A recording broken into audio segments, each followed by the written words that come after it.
Hello,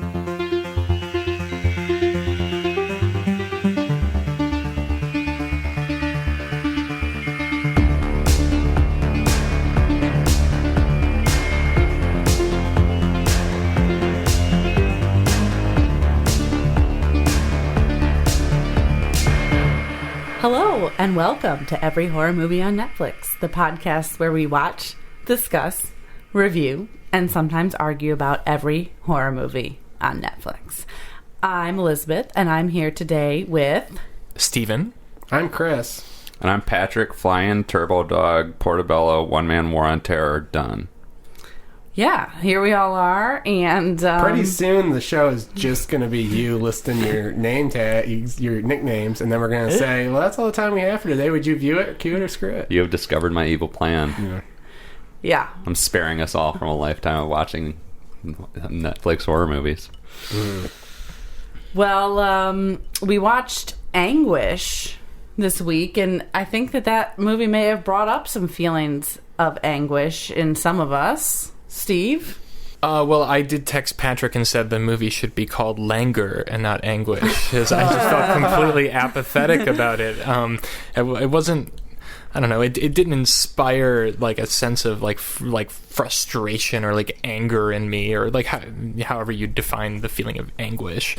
It just kind of floated along in its own comfortable pace. Some things I liked about it, some things I didn't, but didn't move the dial too much for me. I get the sense that the three of you felt more strongly about it, though.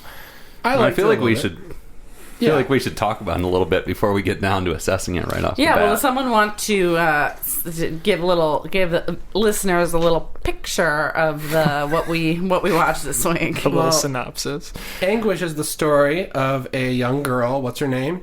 Tess. Yep. Her name is Tess, and she and her mother have just moved into a new community, and Tess is troubled with a vague psychological disturbance. Emotional Malady. disorder. Yeah, it's not really explained. The movie opens with a... what's the adjective? Jarring. We'll skip that. So the town they move into is actually the site of a terrible accident that claimed the life of another little girl. Indeterminate amount of time in the past. And we get the sense that as the movie progresses, Tess and her state of sort of emotional vulnerability has perhaps opened itself up to an influence from the ghost of this other dead girl, perhaps. Yeah. Well, I feel like we shouldn't skip that opening because it's like one of the most striking things about the film. I mean, you literally, it opens with the death of this other girl, Lucy, except it starts the very mundane scene in the car where she's just talking to her mom about how she wants to go stay at her friend's house for the weekend. Oh, no. She wants to go camping, right? She wants to go to a thing in the woods. Yeah. And it's like, how many movies have we seen where there's a young girl who wants to go get fucked up in the woods? I feel like this is number 4. Well, that's because that's what really happens in life. How many times did I argue with my parents? Mom, I want to go on a camping trip. Will boys be there? No. There's like 6 boys waiting in the back of the van outside my front door. I'm not knocking the movie. I just think it's kind of fun to see, especially that we're at the mercy of Netflix. We're just watching the movies they have to offer, and we've already seen that, I think, 3 or 4 times. Well, I mean, it's a basic horror trope, but also this like pretty much throws that right out the window because you think it's setting up for another, probably the girl's going to go to the woods and some weird shit's going to happen. She's going to pick up a watch that she finds on the ground. Yeah, exactly. Which actually she might... Well, finish your point. Well, she gets pissed at her mom. She gets out of the car. I forget why the cars even stopped, but she gets out of the car. She doesn't. She says, I'm walking home. Oh, right. Kind of jumps out of the car. Doesn't get very far. And gets blasted by a truck. Yeah. Absolutely she just gets pasted. hit. It happens so quickly that, it sounds like a cliche, but, if you blink, you will miss it. I was totally shocked when she got hit by the car. I had to, rewind. I was flabbergasted. It's very jarring. And it looks really real. I don't know exactly how they did it, but it's pretty shocking. You see her body, fly into the air. So you see it just pasted across the front of the car. Like, she's standing there, and I don't know how they did it. So actually. It's very especially because this is low budget. Very, very impactful. Yeah. And No pun intended. So yeah, we get this. It becomes clear quickly that this probably wasn't that long ago, but this is sort of a preamble to the rest of the film. This event happened sometime in the past, and then we fast forward to a young girl named Tess who has just moved to town with her mom. We already established that. Her dad is in the military. He's not around a lot. She's depressed. She has this kind of vague emotional disorder and is trying to adjust. And then we get a lot of this movie seems to posit that what depression looks like is a young girl skateboarding at golden hour listening to Fleet Foxes endlessly. I feel like there's a lot of that going on for a while before anything else happens. But we spend some time getting to know the girl and her mom. We know the mom is kind of jealous that Tess lights up when her dad Skypes her. She plays his guitar. That's her big thing, and it drives the mom crazy. So the mom just kind of pumps her with pills. That's her way of parenting. She doesn't know how to deal with this girl. She has some outbursts. She's not behaving, appropriately. She's kind of a lot to handle. Well, we do get the impression that Tess has had troubles from a young age, and the mom is sort of at her wit's end, trying to figure out how to care for her because she's depressed, she's anxious, whatever, and the mom is kind of, I guess, just trying to help her. But what's confusing to me is pretty much right off the bat, the girl Tess seems sort of strange, but then she visits she happens to wander past the site of the death of Lucy, the first teen girl, and gets haunted by the ghost sort of enters her or she whatever. Gets pulled pulled toward the site multiple an invisible times. force. The point I was going to mention before to Patrick was that the way the sort of haunting, if you want to call it that, escalates through the first half of this movie is very similar to what we've seen in these other movies where girls go into the woods and touch some shit. Just some kind of presence that's kind of holding her in weird ways, and things are happening in her house, and she's the only one who can see them, and it's very much in line with Haunting at Silver Falls. And it is. I feel there is a layer of psychological complexity to it that, while vague, I think does elevate it from that type of just sort of straightforward teen ghost story. There's a lot going on here. I think a lot of what happens for we know that she's depressed, but her mental disorder, whatever it is ill defined in the film, and I think intentionally so. I think they're sort of playing with using the sort of ghost possession thing as a metaphor for what it feels like to have that kind of inner psychological turmoil.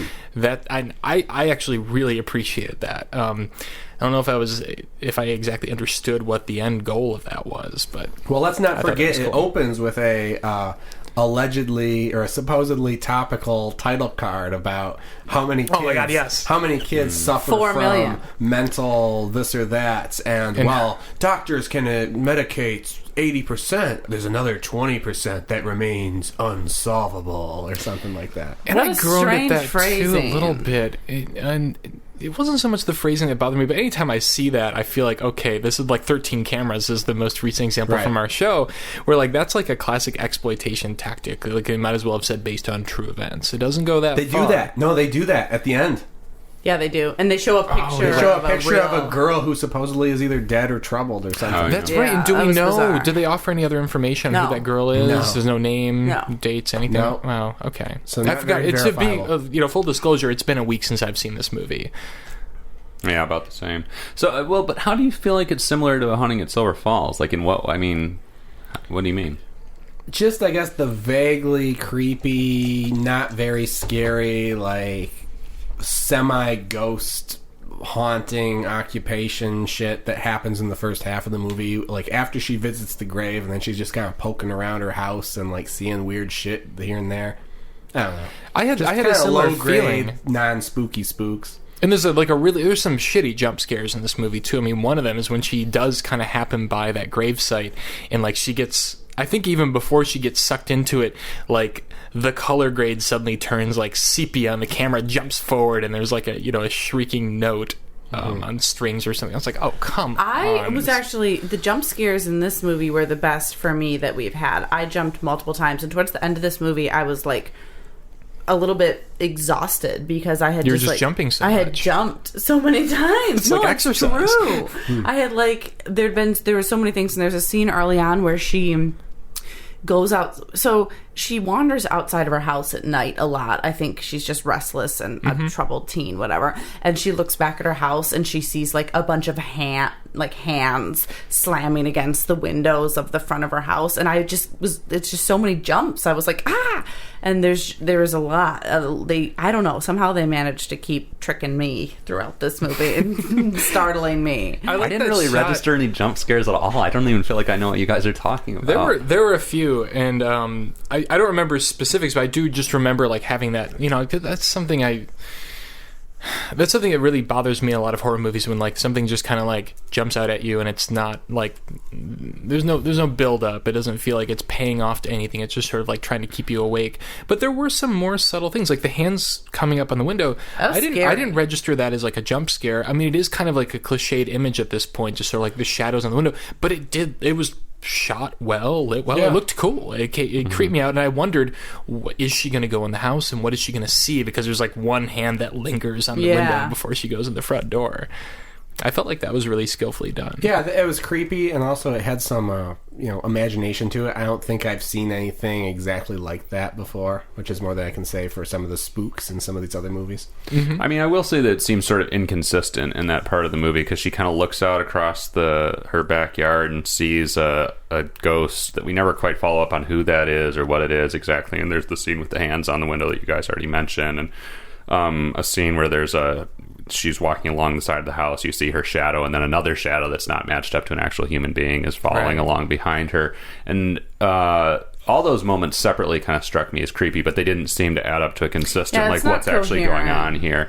However, at that point in the movie, I think she's kind of destabilizing further. Like, her psychological state is deteriorating more, and I felt comfortable just reading it as just a new level of her kind of starting to unravel now that this ghost has started to possess her. And this is an interesting premise, to have someone who's already mentally unstable become haunted, because you don't know for much of the movie, you don't know what is, well, none of it's real, but you don't know what's just in her mind, where she's hearing voices or distressed because she has a mental health issue, and versus what's like a ghost haunting her or moving things or seeing things. And she doesn't seem to know either. And she has no idea either. She's upset. She's not sure if it's just like her disease escalating or what's going on. I think part of the implication is probably that the ghost wanted to take possession of her because it was an unstable mind in the first place. She's more vulnerable, right? And I think that's especially the actress who plays this girl. We should mention, I can't speak much for her ability, just like her dramatic range as an actress. Like, she's not given a ton to do in this movie. She's fairly subdued for most of it, but she just has a one of those faces that the camera loves. I mean, I joked to you, Patrick, that maybe two of our listeners will get this, but if Courtney Barnett and Kurt Weill finally mate, it's exactly what their kid will look like. But she's kind of tomboyish, but she just has these sort of dreamy eyes, and this, the long hair and the wool cap pulled over her head, and just is kind of... She was just a sympathetic presence. You felt kind of drawn in by her, even though it's a very withdrawn character. Yeah, it's a very withdrawn character, but you kind of are drawn towards her and sympathize with her naturally. I don't know. It's really smart casting. I don't know if I was she drew me in or if I sympathized with her that much, but this might be a good segue to talk about just kind of how technically the film's very well done. The acting is pretty consistent throughout. Some of the best performances that we've seen so far on our journey to watch every horror movie on Netflix.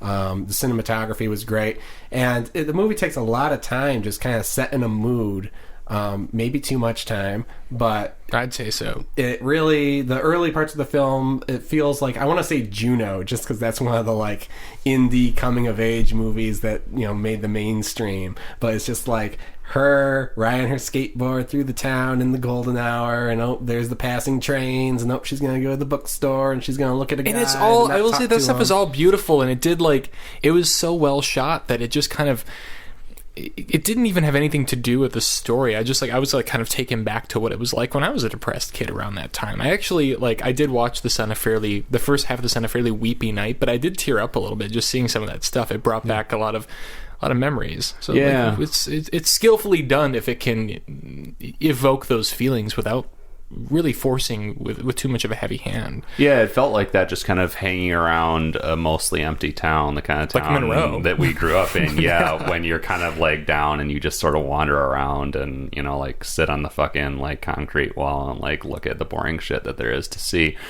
Juno, though?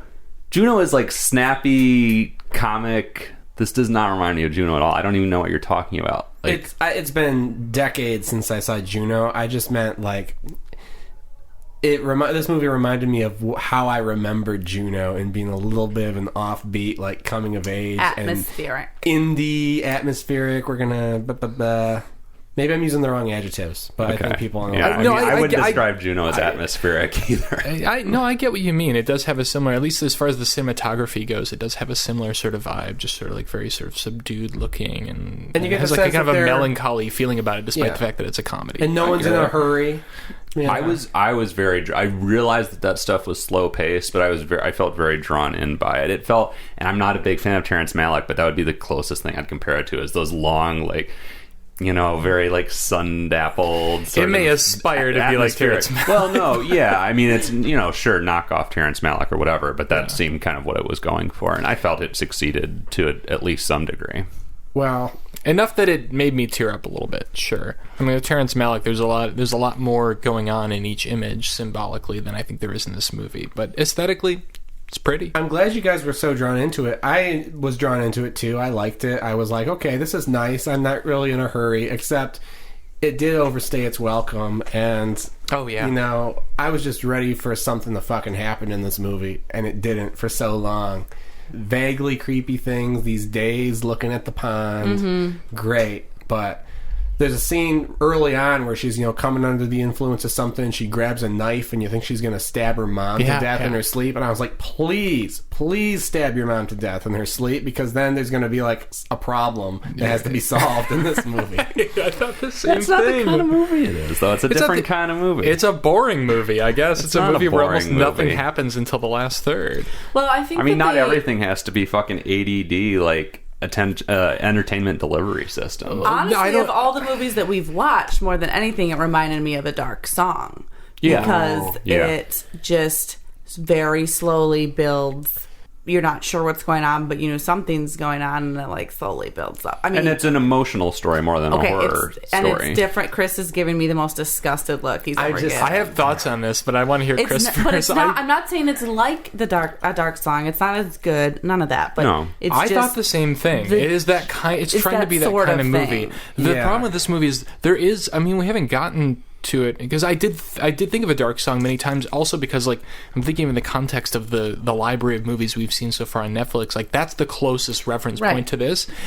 But in this movie, A Dark Song is there's some complexities. There's some mystery to it.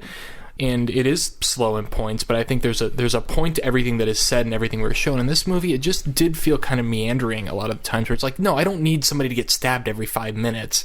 I don't have ADD.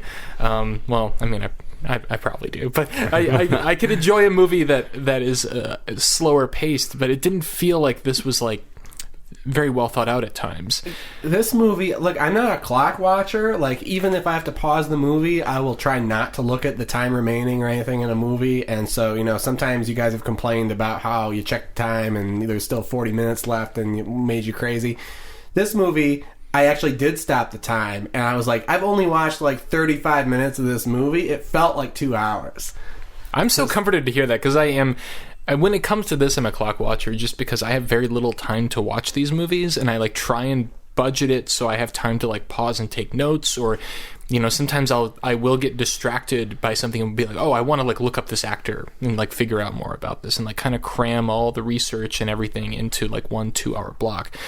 It took me 3 days to watch this movie. I'm not even kidding. Well, just like I would come home from work, watch a half hour, and be like, all right, I'm done. I'm going to bed. Yeah. I did not feel that at all. In that half hour, she's just like, she saw a couple trains. Maybe she went to the coffee shop. Went back to the lake. Well, the moment when But things I've turn... Saw a shadow in the thing. Yeah, well... But I've watched a lot of movies that have this pace. I guess I'm not surprised that maybe you didn't enjoy it as much, Chris, because I mean, I've seen a lot of movies that have this pace or even a slower pace. I'm surprised that you didn't like kind of click onto its level, though, Steve, because you and I have watched a lot of this kind of shit. And I love a lot of this kind of shit. I mean, the difference is that, like, those are just... I will not say this is a bad movie by any stretch of the imagination. There's a lot of promise here and a lot of things I really liked. But it's not, I love Robert Altman, and his movies average about 2.5 hours and follow 24 characters, if not more at times. This movie, even though it was only an hour and 40 minutes, felt like it was trying to cram more into it than Nashville. Like, if you just look at any plot synopsis of this movie... What's Nashville? It's a Criterion Collection movie that Steve likes. Oh, my God. That's an insult to Nashville to call it a Criterion Collection movie. It is on the Criterion Collection. It's a Blu-ray DVD combo, one of the last they made. So pick it up at the next Barnes & Noble sale, 50% off. Hey, if you want to buy your Criterion Collection, you got to go to Barnes & Noble. God, we need sponsors. No, I like a lot of those Barnes & slow-paced Noble, movies. hit us up. Days of Heaven, Terrence Malick is a great, even Thin Red Line, which I don't even fucking understand, is captivating just because it's clearly made by someone who's thought through every detail, and it's got actors I recognize. That can kind of help keep me go through something that I don't get. All right. This movie just felt kind of aimless. Well, when we're talking, aimless. Well, we're getting close to talking about my highest praise and my strongest criticism of this movie. I don't think we have to go to the spoiler room to kind of talk about what the premise of this movie is. Basically, she ends up possessed by the spirit of this dead girl. Right. And fully possessed.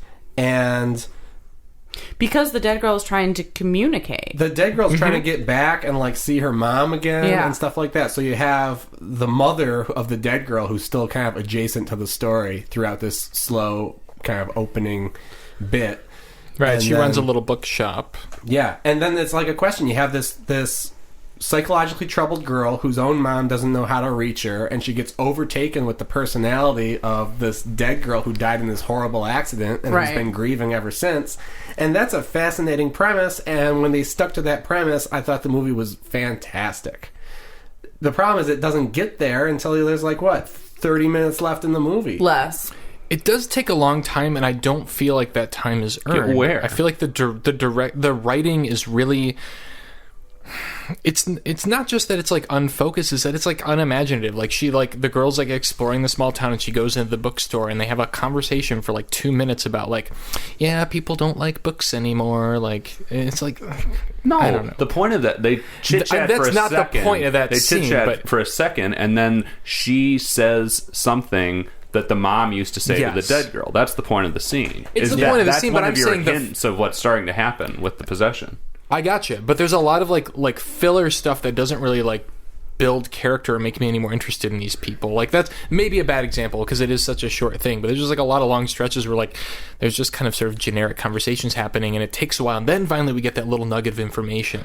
Yeah, but I disagree because we haven't found out what that mom is like now. I mean, she's kind of a bitter bitch to the girl in the store. We haven't seen the mom again since the opening scene where Lucy gets killed. And no, you see her several times. You do? Yeah, you see her in the church early on. Oh, right, you're right. And you can tell that she's grieving, and then they cut her away to her a couple times where she still calls her daughter's voicemail to hear her voice at night and stuff like that. Well, fuck me. But still, it does... Fuck you, Patrick. But it still does establish the relationship between those two and better establish the mom's sort of general bitterness towards the world. Well, look, my point remains that I didn't have a problem with the bookstore scene or anything, but it just takes so long to get to this premise, and then it spends a lot of time with her outside poking around the pole barn looking at shadows and stuff. It I didn't care. It was too similar to these other generic haunting movies we've seen where she's oh, something vaguely spooky happening, and then you finally get down to the good stuff. I'm yes, this is a fascinating problem. Your girl is possessed by someone else's dead daughter, and how are you going to hash this out? And you think that happens in the last 30 minutes? It happens, yeah, definitely. That is not true. 30 to 40. She gets possessed within the first 30 minutes, and then it slowly develops. I mean, shit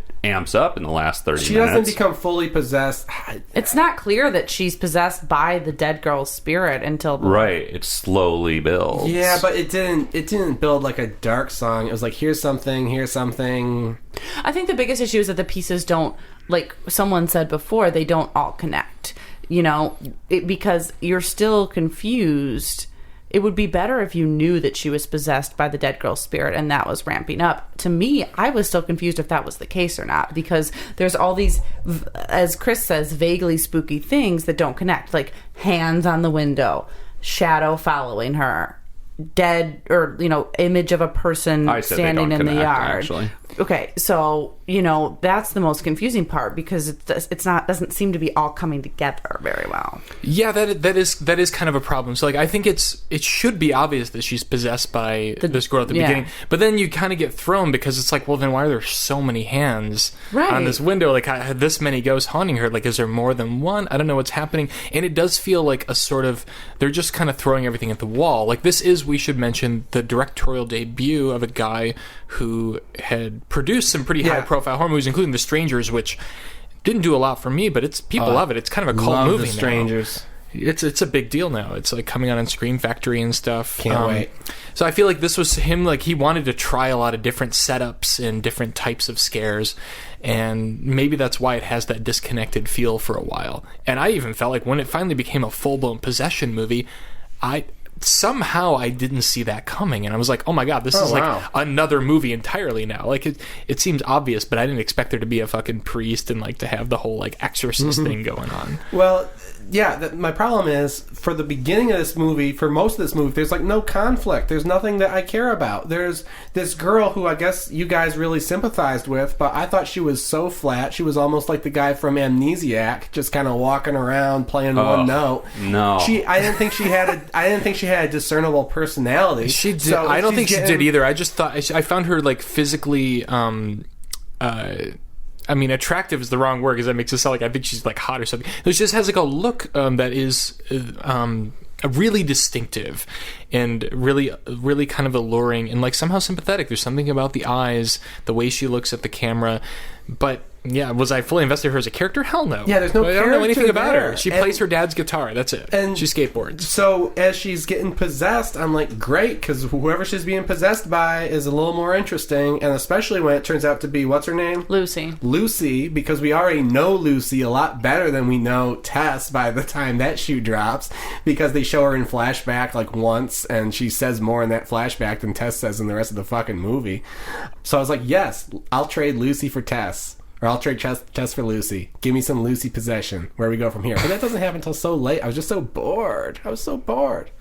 The one thing I kept thinking about during this movie, and there's many parts of this movie that I did like, but the one thing that I kept thinking about is that it really bothered me because I thought it was sort of an insult to like people who are actually struggling with like bipolar disorder or mental health issues. Agree. And that was really bothering me. I mean, they have this thing at the beginning, 4 million teens suffer from undiagnosed mental health disorders, and basically the movie's like, yep, they're probably possessed by a dead girl. Like, no, that's some people's real life. It trivializes it. It really does, and that pissed me off for the whole movie. How? And they never. I'm so glad to hear this because I wanted to bring this up because I mean, you all know, like I'm going through a very tough time, and I've dealt with depression most of my life, and it's been worse than ever lately.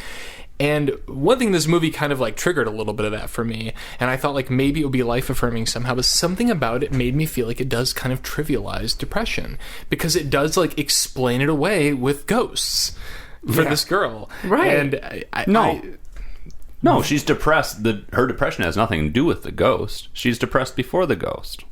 She's depressed before the ghost, but I feel like it's sort of like hinted at that like. She's always been. If through nothing else but the title card, I think is trying to connect the idea of mental illness to the fact that ghosts are in our world, and maybe those unexplained mental teens are under possession. Right. There was something weird. I guess like maybe trivialize isn't the best word to use, but like there was something about the fact that like suddenly she's okay at the end after like. Her struggle is not dealing with herself and her own issues. She overcomes her mental disorder, whatever, however briefly, we don't know, by vanquishing the spirit of another girl who had similar problems, who inhabited her and took advantage of her. Well, that's not what happens. That's not what happens? We'll have to talk about that. I guess so. Again, it's been a week. But it does, I guess what bothered me is it does imply that all of her problems are caused by this possession of a ghost. Patrick's right that they also don't, because she's fucked up before she meets the ghost. Sort of, but not really, because she meets the ghost so quickly. The only thing we know about her before she meets the ghost is that she's quiet and likes to be alone. We have no indication that she has hallucinations, bipolar I don't know. disorder. I think she's taken pills before she meets the ghost. She is. Yeah, and she's You know. skating. I mean, you guys have been complaining about how long it takes to get to the possession. I mean, which is it? I don't know what case y'all are arguing Yeah, but here. skating around and liking to be alone is not an indicator of anguish and mental health issues. No, But her melancholy comes across so clearly in those scenes. It is. I mean, there's this. I mean, it does seem kind of silly, but I mean, because I guess because I recognize it, I knew what was going on. I mean, just scenes where she's like trying to get away from her mom and like sit down alone and like pop in her headphones to look at the sunset. Like I immediately got the sense of like, oh yeah, she's not just a loner, but there's something else going on. And then the mom is like telling her to take her medication and stuff. Yeah, I read her as mentally ill right off the bat. Now, again, that could be with the help of the title card that says, hey, there's someone mentally ill in this film, and it might have something to do with a ghost. A ghost. Well, the title card doesn't tell us that. But Basically, though. And the anguish, I think, in the title, I think refers to the grieving mother Yes. of the dead girl. Absolutely. Well, Well, I guess and it could also apply to Tess. Tess's mother and as Tess's well. mother. Tess's mother's very anguished because she doesn't know how to handle this disorder. I think to any of them. I don't think it necessarily applies to one in particular. But I mean, actually, this is a totally different tangent. But I also really like actually the performances of all the leads. I like the performances of the two moms, and I also like that this was a film. You know, talk about Bechdel test. Like, this was a film about women, and, you know, there was nothing about guys. You know, there was nothing about fucking sex. It was, you know, it's unusual, I guess. Yeah, I don't want to call that admirable, because it shouldn't be, like, something that we have to admire, but it still was at least unique, and I appreciated that. Yeah, and it wasn't something I thought of, so I didn't feel like they're making a special effort. Right. I mean, like, I did appreciate that even the stuff with the dad is not about his, you know, clearly, like, Tess's mom is upset that he's not around, but she's more concerned about what that means for her daughter, too, so...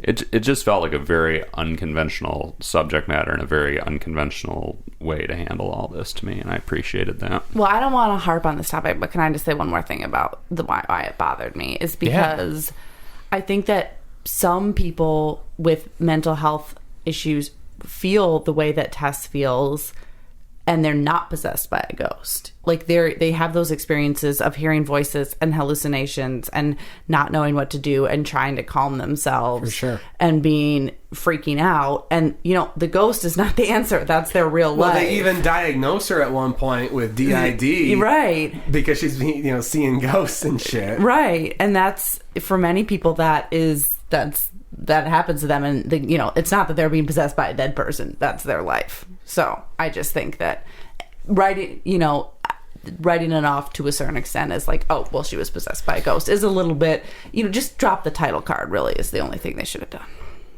Yeah, the title card should have gone. I mean, I actually forgot about it entirely, as I tend to forget about those dumbass title cards. If it weren't for the title card, I think we'd have a lot less problem with the politics of the movie. I mean, it's not the most offensive thing in the world. No. You know, I think probably #horror probably had a more offensive way of dealing with mental illness and girls. Yeah. But, I mean, the title card was so vague. It was just weird. I was like, what the hell does that even mean when I read it the first time? And then I forgot about it entirely because basically the rest of the film was like 250% better than that title card. I don't even know why.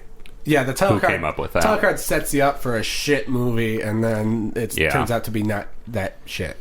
Yeah. Should we review it? I think we should. All right. Patrick. View it. Loved it. Chris. I mean, I'm going to add more to that.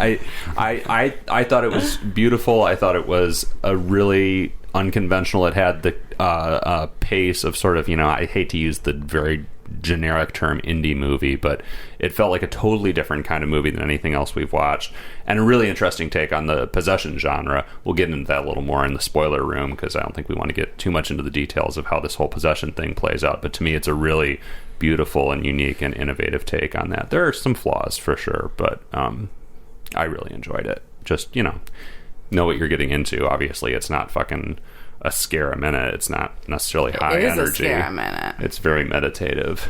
Are we throwing some shade over there? We don't talk over men on this podcast. Chris, what did you think? Well, I don't need a scare a minute, but I do need something that's paced a little bit better than this. I already articulated my feelings on that. I'm going to give it a cue it, because in spite of the dreadful pacing and some dreadful things, I thought that there was enough to like in this movie. But that said, if it's in your queue and you put it on late at night because you have nothing else to watch, you will fall asleep before it gets to the good part. Oh, yeah. Guaranteed. Because it's just, there's not enough... For me, and probably for you, there's not enough meat in the first half of this movie to keep you awake on a late night. After that, movie gets much better. So I'm looking forward to talking about it more in the spoiler room. Steven. If I'm going to give something a screw it, I like to recommend a better movie that is in the same category, and I don't think I've seen anything exactly like this. Like, I recognize Chris's frustration to find a comparison in Juno. So I will give it a cue it.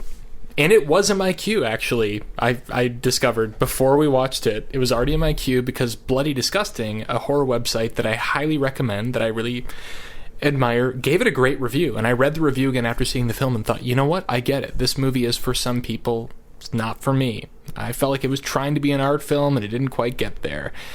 So cue it. You might enjoy it. There are things that even I enjoyed about it, even though it bored me. It shows a lot of promise. I do think it was beautifully shot. It was well directed. The performances, while none of them really stood out, they were all fine, which says a lot compared to the other films that we've seen on the show so far. Like, everyone was competent. I thought they were better. I thought they were great.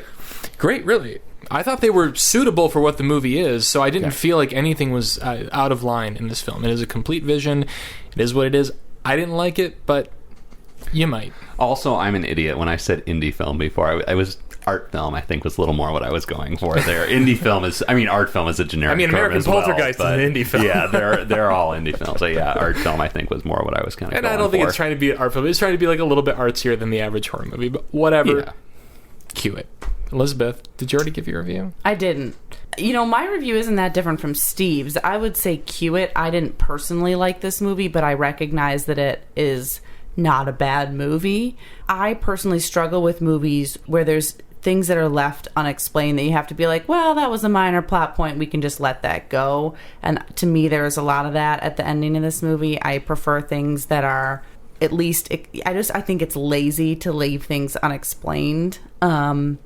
So there's a bit of that. I don't like the actor who plays Tess. I thought was flat. I agree with whoever said that she was kind of like the guy in Amnesiac. That was me. Yeah, thanks, Chris. But it's an interesting premise. A lot of jump scares. It creeped me out. I still imagine the hands at the windows. And I bet that if you like horror movies, you would probably like this more than me. And you might want to think about watching it. Cue it. Yeah, you'll get a spook out of it for sure, whoever you are, somewhere. Yeah. Somewhere along the line. You will. All right, everybody. Well, if you would like to hear about the rest of the movie, you can stay with us and join us when we enter the spoiler room. We'll be back after this short break.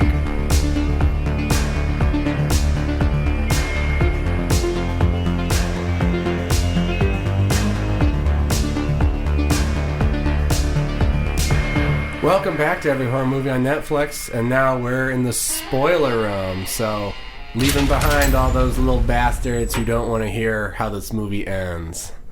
It's just you and us and the privileged information we're about to share. We're about to debrief you. We've got the alien out on the couch. We got the alien on the couch. Oh, that's a dank reference to an inside joke we probably don't have time to get into. You should probably just cut that. But I always think that's hilarious. Look, some of us by this point in the movie are bored. Others are still riveted. Some of us think it's an indie film. Some of us think it's an art film. Some of us think it's an action movie. Some think there are jump scares. Some don't. Exactly.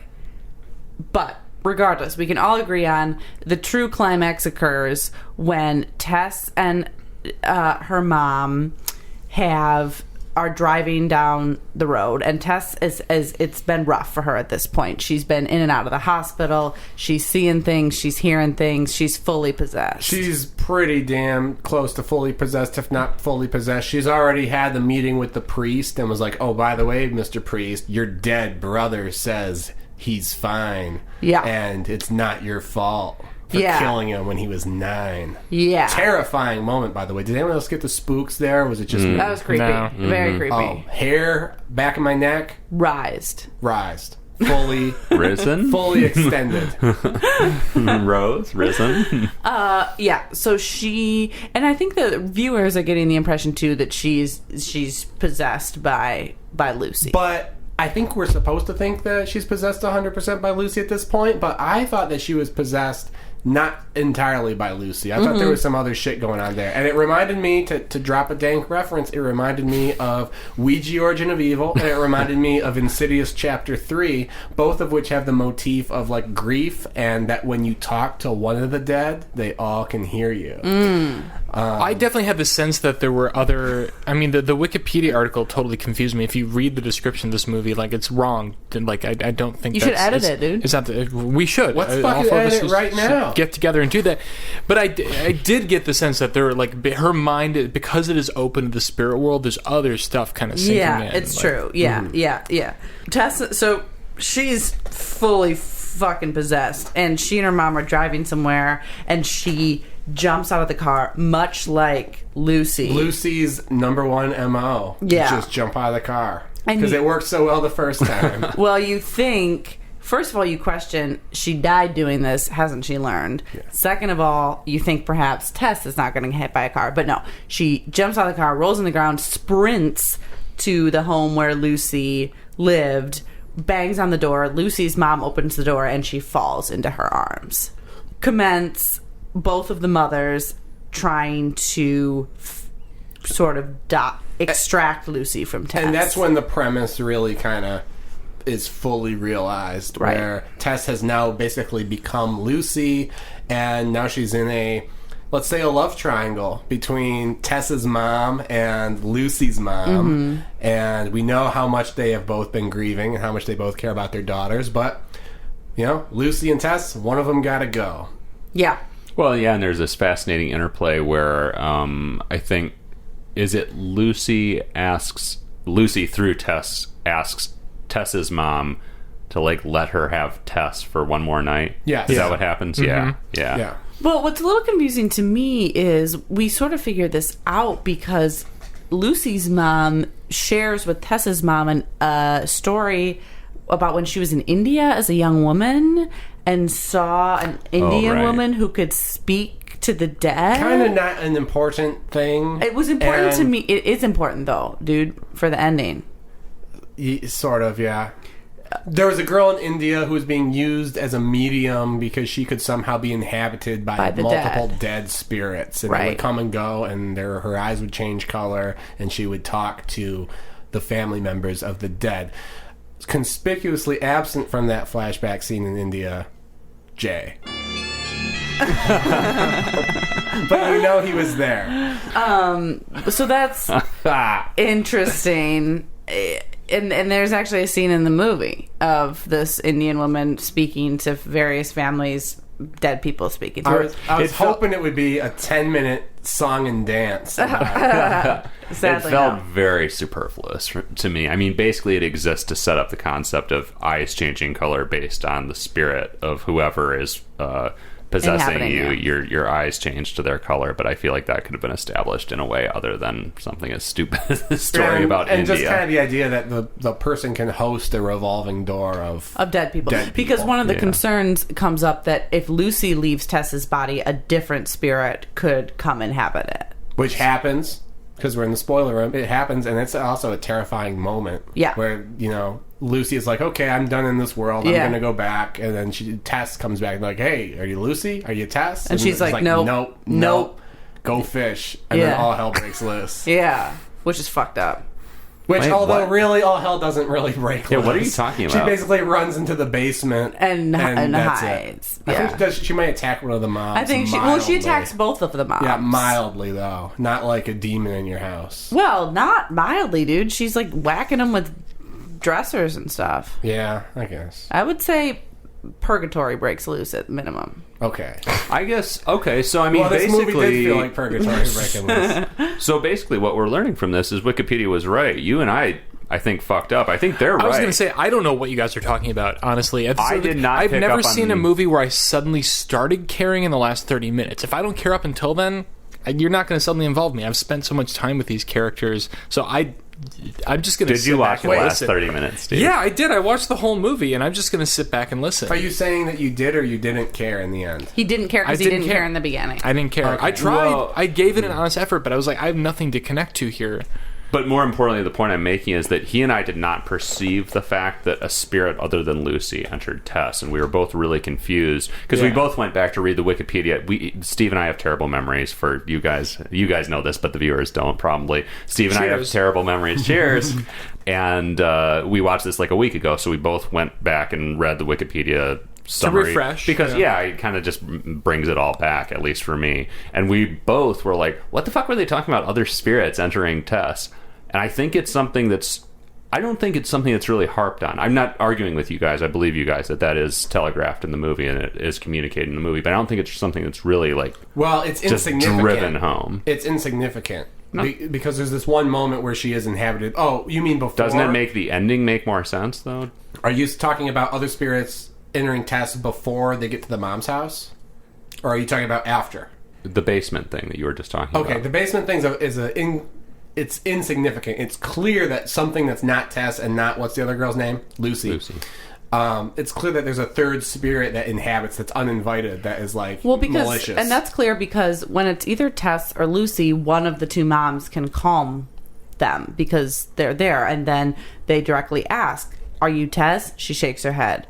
"Are you Lucy?" She shakes her head. Then she's like, "Rah!" and starts attacking around to the basement. But I don't blame you for not picking it up, because really, once it happens, they go into the basement and they're like, "Oh God, blah blah blah blah blah," and they like grab her or some shit. Like it's done. It's not really that important. It's not important. Like Lucy comes back and then they put her down, and then Tess comes back, whatever. But then ultimately, and this is what Steve got wrong about the end of the movie. Ultimately, you think Tess has come back and it's great, but the gritty twist ending is that it's actually Lucy. Well, but it's not a gritty how twist is that ending. How am I supposed to know that? Is it the eyes changing color? The eyes change color, but you're supposed to know that because I don't remember whose eyes are which color. I don't She care. goes to fucking open mic night at the coffee shop or whatever, and she takes out her guitar, and she's you're singing. like, okay, that's cool. Tess loves the guitar, but she sings the song that Lucinda was her name.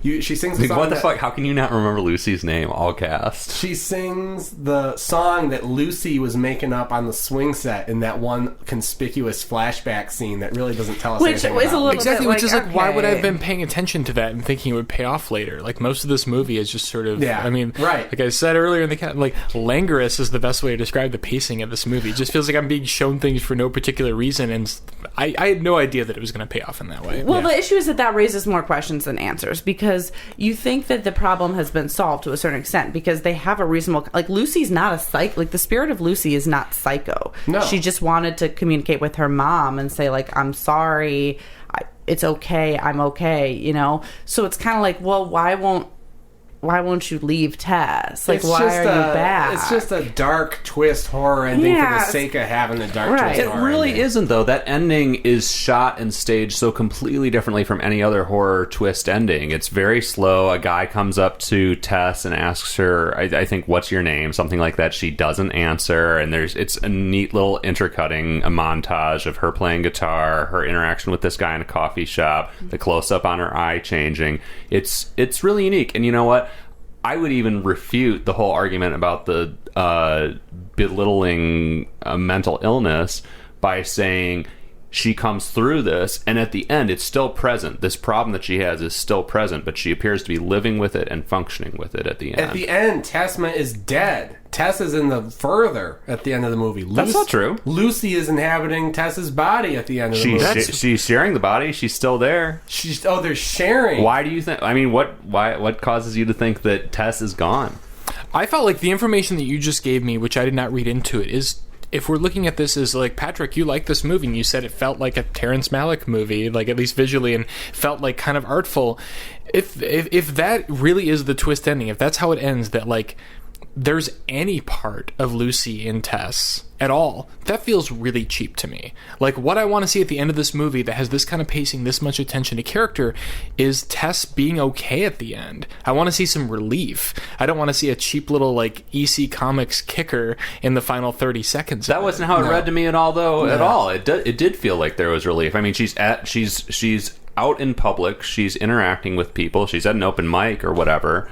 Like, you didn't see that behavior before. And it's not an EC kind. It's not like there's a little gotcha kind of stinger music. I don't know why you guys are all treating this as a twist ending. To me, it was this subtle little like this is something she'll always have to deal with. Yeah, it's just a subtle little moment at the end. It's not like like at the end of Ouija where someone's crawling on the ceiling towards well, you're you. hanging. Let's you're all agree hanging to on disagree. this This is going to get ugly. You're hanging on this hope that Lucy and Tess are cohabitating this body. When really we're not given any information that suggests that there can be more than one spirit in the body at the same time, really, once she's full-blown possessed. Sure we have. It's alternating between Tess and Lucy all movie. They've been sort of fighting for that body all movie. So you think they just get... They just keep fighting? Then there's no resolution? I will say... Like, no, it seemed like there was a state of peace. There was a state of calm at the end of the movie. My reaction at the end of the movie was... like, oh no. Nah. Oh, I just kind of smiled. Well, I smiled and nodded. This might be the fault of just tone-deaf directing, because I feel like the information that you're telling me that I'm supposed to perceive it in this movie would normally be read as like, oh my god, she's still in her mind. Like, she's still being the other problem is Lucy isn't fucking scary, because we like Lucy, and we actually like Lucy more than we like Tess, or at least I did.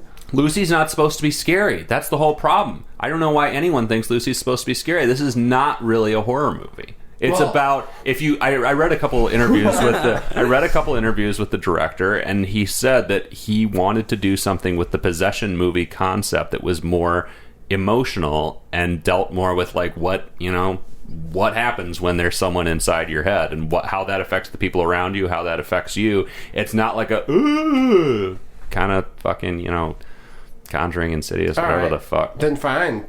Sure, fine. I think it's a shitty ending either way. The way I perceived it, and the way that you're telling me I should have perceived it, is I'm not telling you should have perceived in any particular way. I'm just saying it hit me very instinctually. There was really no question to me. Sure. I mean, however you perceive it is how you perceive it. I would count that as another plus for it, that we have this variety of interpretations on it, that it's not that cut and dry, that it invites discussion and interpretation. I think is a great thing, because there are a lot of movies where it was pretty fucking cut and dried and it was fucking stupid that we've watched so far, and I think it's interesting that we watch something that is that ambiguous and provokes this level of thought and discussion. Is the ambiguity intentional, is what I'm wondering. I mean, I need to read more about this movie, because if I think so. I like I said, I read a few interviews with the director because the movie really interested me, and he seems like a thoughtful and an interesting guy. Or is he a Tommy Wiseau that when the movie gets a bad initial press screening, somebody turns around and says, I meant to do that?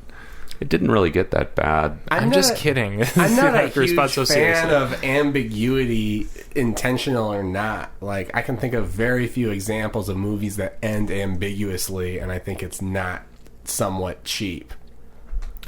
Well, okay, if the reading, Patrick phrased this very eloquently, with that if the reading is that a kind of peace has been reached between the two personalities of Tess and the ghost of Lucy, then okay, I get it. Like, that's cool. I don't know what that means as far as like the depression angle, which again may have been tacked on by a producer or something. Who knows? But like, I can appreciate that kind of ending. I just didn't read it that way, and I guess I have to see it again to see if I can understand reading it that way. I disagree strongly with this whole... I mean, Elizabeth said before that ambiguous endings are lazy, and you just described them as cheap. Well, I just changed my mind. Because I love Shutter Island, and I love the ending of Shutter Island. Yeah, I mean, that's a field of weeds that we don't need to get into tonight, I guess. But this is another case, and actually, at this point, I feel like we should just find some way to invite every director of every movie that we review on the show. Eventually, like 1 out of 20, we'll get one. I would love to talk to any of these directors. I'd love to talk to the director of this movie and like talk to him about his intentions and where he was coming from. We should bring Tess and Lucy on the show. Ask them which one's which. Yeah. But yeah, and I would actually like to talk. It might be easier to get this director on the show because we haven't just raked him over the coals for an hour. And he seems like a chill guy. He's given a lot of interviews. Sure. He seems like a chill guy. Yeah, hey, I thought he had talent. One thing I will throw in here that I didn't throw in before the spoiler room that did bother me about this whole thing is I liked... I forget the actress's name that plays Tess. We've talked about that a lot. One thing that I thought was off was that she didn't modulate the performance at all when Lucy is inside her. I was kind of waiting for her to show some elements of Lucy's personality, but it was still kind of the same thing. That was one thing I was waiting for from her that I didn't really get at all. Yeah. She was probably doped up on morphine. Yeah, she was probably on morphine. Yeah, the Wes Bentley defense, the amnesiac defense. Well, this is just one more reason why you yourself should watch Anguish and see what you think. Weigh in, tweet us about it. Please troll us. We could might troll you you back. I'll troll you back. I can't speak for the rest of these guys. Yeah, But, we'd leave I that have to a question, and I know you guys think these questions are stupid, but I enjoy them. My question for the group is, if you had to be inhabited by a dead person's spirit, whose spirit would you pick? Anyone? I don't have an answer for that. That's a good question. First, a question: do I get my body back, or is this permanent? Am I just in the further? Do you have to make peace? It's temporary, but you will experience anguish during this possession. Can I opt out? No. Oh, fuck. Okay. Prince. Cool. Yeah, I don't even need to explain that. Someone with a high amount of social competence, charisma, sex appeal, something like that to increase my social stature, and then when I switch back, people won't know. I inherit the rewards. That's smart. Jekyll and Hyde sort of thing. Yes. But a positive spin on it. A positive. A positive spin on Jekyll and Hyde. Or someone like Mother Teresa, someone super altruistic to just volunteer. No, that would be terrible because then when you get your body back, people are gonna be like, "Chris used to be so nice."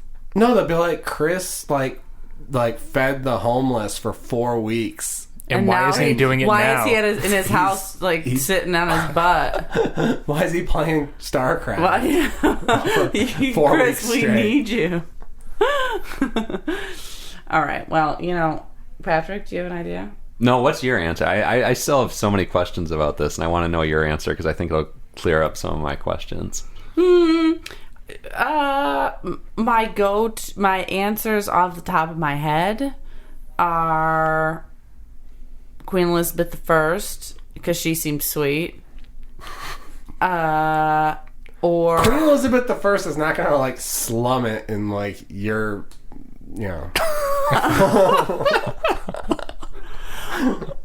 What? Oh, Mother Teresa's gonna be like, Chris Slat, that seems like a great body to inhabit. Let me get in on that. She gets to continue her work. What's Queen Elizabeth I's work? Stopping the Spanish Armada. Being in a palace? I'm just saying, I think she's accustomed to a different standard of living. Dude, you're so rude. I'm sorry, Elizabeth. Your standard of living is not on par with Queen Elizabeth I. I don't mean to insult you too much. Oh, I'm glad we did this. Well, yeah, that was a success. What are we watching next week, guys? Well, that's enough anguish for all of us, I think. What are we watching next week? Well, it's the holiday season. And Santa Claus. So we're watching A Christmas Horror Story. We saved this one, gang. We saved it. It's, when were we supposed to watch this? A while ago. Because it starts with an A and a yeah. space. So this would have been before A Dark Song, I think. But we skipped it back then, specifically so we could save it for you for the holiday season. And so, next week, get your family, gather around the old iPod, open some eggnog, and we will pull up the fireplace on Netflix, the fireplace log, the Yule log on Netflix. Log. We should watch and review that. It would probably be only slightly slower paced than Anguish. Oh, fuck you, dude. Yes. 10 out of 10, view it. But until then, like Elizabeth said, tweet us, text us, Facebook us. Stop by our houses. We'll send me some mail physically. I'd love to get things in the mail. Oh yeah. Yes. Mail. Amazing. Just having something to open. All up. this requires the audience having our home addresses. Just Are you so- guys all going to provide those now? Look me up on Happily Facebook. I'll DM find you. me. It's fine. Patreon. Okay. But otherwise, we'll see you next week for Every Horror Movie on Netflix. I'm Chris. I'm Patrick flying Portobello Turbo Dog. One Man War on Terror done. Okay. But otherwise, I'm Elizabeth. And I'm Steven. See you next week.